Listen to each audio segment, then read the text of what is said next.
Well, I can't disagree with anything that has been said, but if I may go quickly to what Mark? Honorable Mark Sibe said. If the government is definite in that we'll get a program by the end of the year, they should give us the dates for the milestones. The milestones are well known for doing a program. 1, Africa Department concludes staff level agreement, right? Escalates it to the African Department Board. That document is circulated to the technical and other departments. We're talking about monetary, and they bring in their comments. And then another document is prepared, leading to another round of negotiation with government, hopefully the final round. So that's step 1. Step 2, there are about three steps in what I've said. When the documents and consultation with governments and questions and things are answered, it then goes to Africa again. And now, in addition, it is distributed to every executive director, of the fund for their staff to study, the documents. Individually, and make their own. Individually, because they are the ones who are going to be commenting at the board. Right. They are the ones who are going to be voting on the program at the board. So what is the milestone for that? Right? Assuming everything is even correct, and let me just, then you get a board date. So you agree with Mark that this will not be ready to be incorporated into next year's budget reading, which happens in just about 2 weeks' time? It's impossible. I'm saying, where's the milestone? The milestone, in the next 2 weeks. When is the board going to meet? Where's the board date? When it's, not even at the end of the year. It would have been ideal to have it incorporated into next year's budget.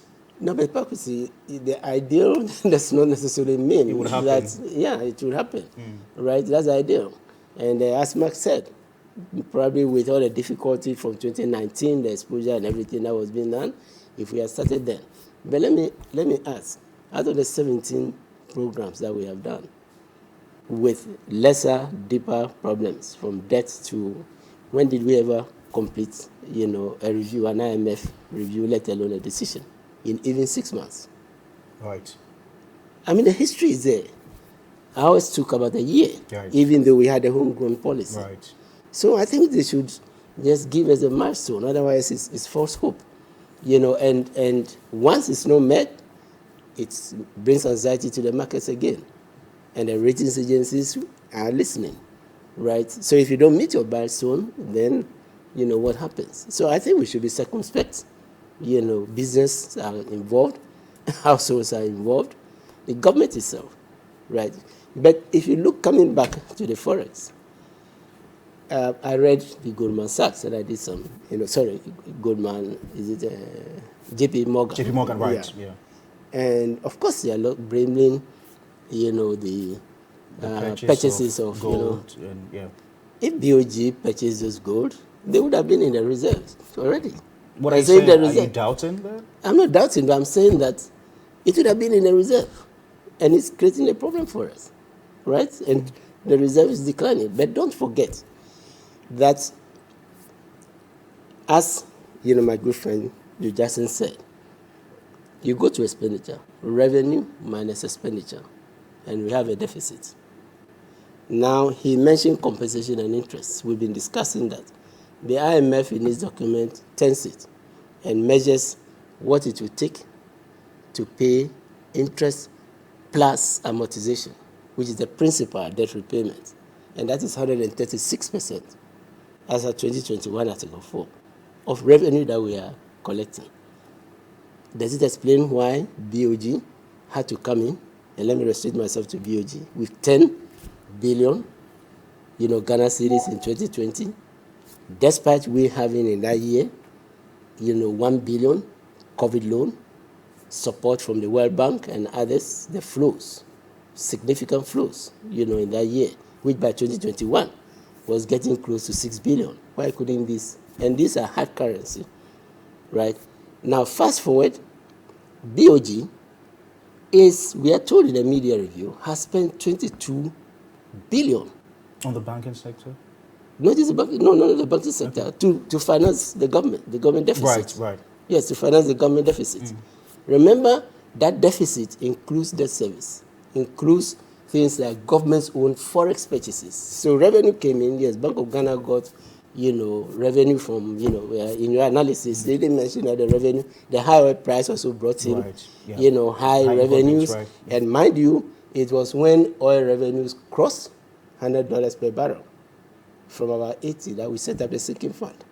So it's not new, which we said should help, and so the point I'm trying to emphasize is that you have this scenario where the deficit that is being financed includes debt service and the forex components.